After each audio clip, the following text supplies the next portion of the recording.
guys, how's it going? Today's project is super duper easy and super duper fun to make. So I thought, since this is going to be a relatively short video compared to some of my other ones, that I might just do a little narration or tutorial, if you will, about what I'm doing here.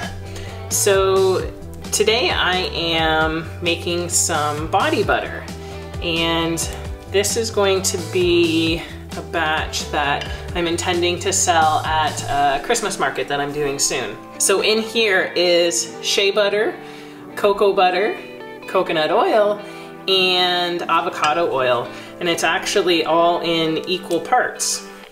So this tends to be a pretty standard recipe that I use because I really like the result. The avocado oil doesn't leave like a greasy feeling on your skin. It absorbs pretty quickly, so I like that.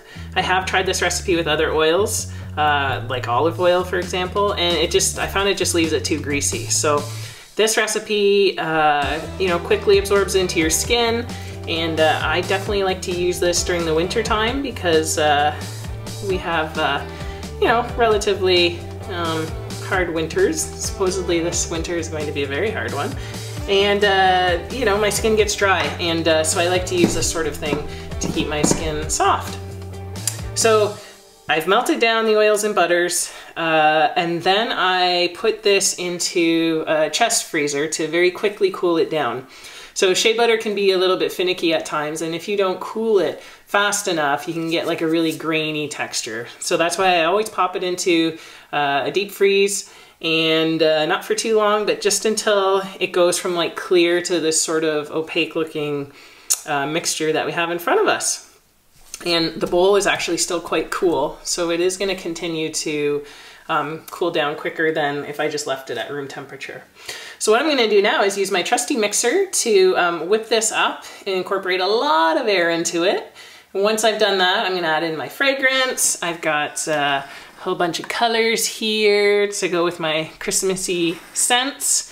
And then over here, you can see on the screen, I've already sanitized my containers that they're going into. Because this recipe doesn't contain water, I'm not putting a preservative in it. And because my containers are sanitized, I'm not too concerned about there being any sort of germs or anything like that in those containers, or bacteria. And so yeah, I'm just gonna get to it. So this is what I use. It's just a regular beater that you'd find at a store. I think this one cost me about 12 bucks because I grabbed it when it was on sale. I tend to watch for sales on stuff like that, like whether they're immersion blenders or beaters like this, because I haven't noticed a huge difference between really brand name type immersion blenders or beaters and stuff that you can get on sale at your local Walmart. So anyways, here we go. I'm gonna start beating this up.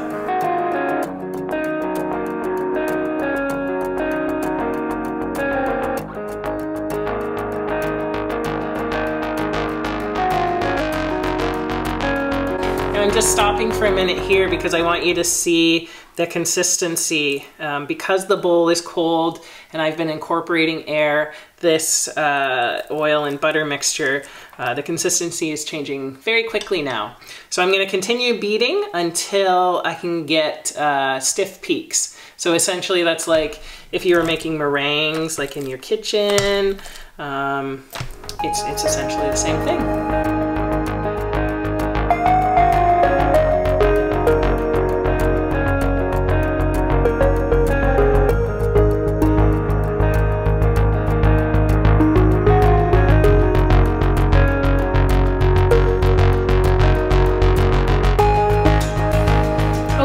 So here it's at a consistency that I'm liking.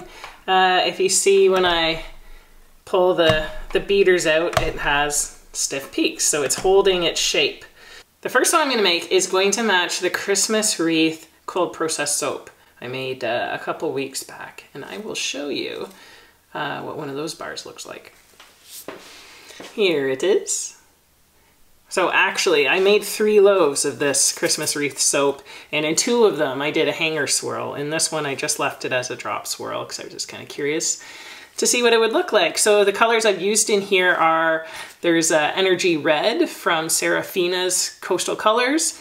There is Pistachio Green from Yellow Bee. And then there is, I think it's called Woodland Green, and it is an oxide from Candora soap. The rest of the batter, I think I put a little bit of titanium dioxide in this one, but if you take a look at the body butter, it's kind of got the same sort of off-white color, so I don't have to add any titanium dioxide to this one. So what I'm going to do is portion this out, mix up a couple of colors, put in my fragrance, and then load it all up into my piping bag, and I'll pipe it into the containers. So nothing's going to be exact here in terms of how I portion it off. However, I will say I don't want to do too much of the red because I don't want that to stain anyone's skin. And red is a very, very kind of potent color. So I'm just going to take a little bit. I think that's about it. That'll be my red. I want the majority of this to be the off-white color. I've got some for the oxide green, the woodland green from Candora, and a little bit for the pistachio green.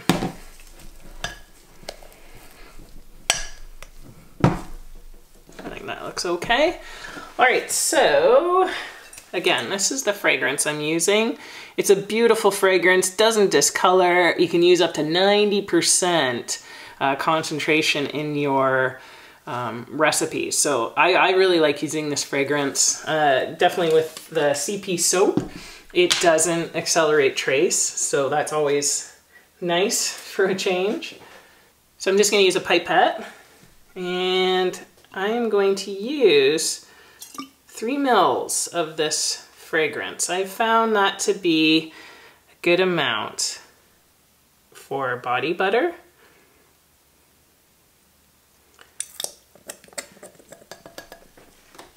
And this Christmas fragrance is so nice.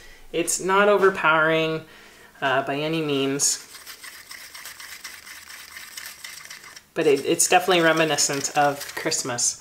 So here we go. This is the Serafina Coastal Colors Energy Red. And so I'm not going to put too much in. We're talking a couple of little drops here. Like that. I don't want it to turn pink, but I also don't want it to be so red that it's going to stain someone's skin. This is the Yellow Bee Pistachio Green. And I'm going to put that one over here because I got a little bit more of the body butters there. And then I have the Woodland Green Oxide from Candora soap. Little bit, little bit, little bit. There we go. So I've got my colors, I've got my fragrance and everything. I'm gonna give it all another whip.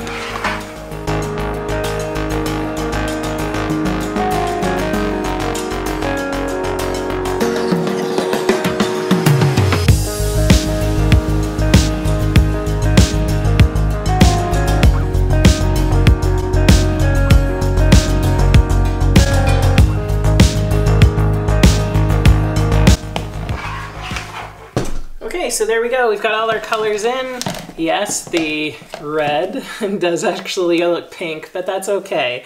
I'm just trying to get the feel of Christmas with these colors here. I'm not intending it to be anywhere near as bright as what I would have in my cold process soap. Here we are. This is the same trick that I showed you on the video for the whipped cream soap experiments I did. And that is, you get some press and seal, you line up your colors, make a little jelly roll, and load it into your piping bag.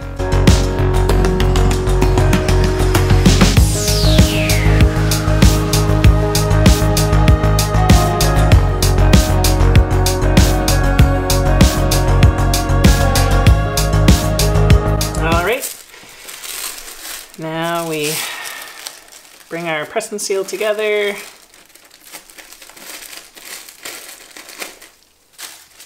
Given the colors that I'm using here, it's pretty important. We don't really want them to mix too much. It's good to keep them separate like this because they would get muddy. And we don't want the colors to get muddy. So I'm twisting off one end, the other end is open, and I'll be loading that into the piping bag.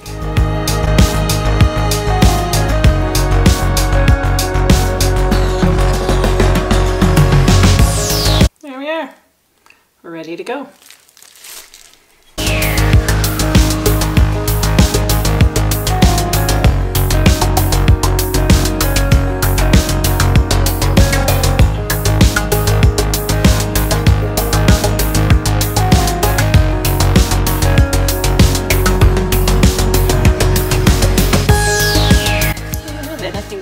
Cute looking.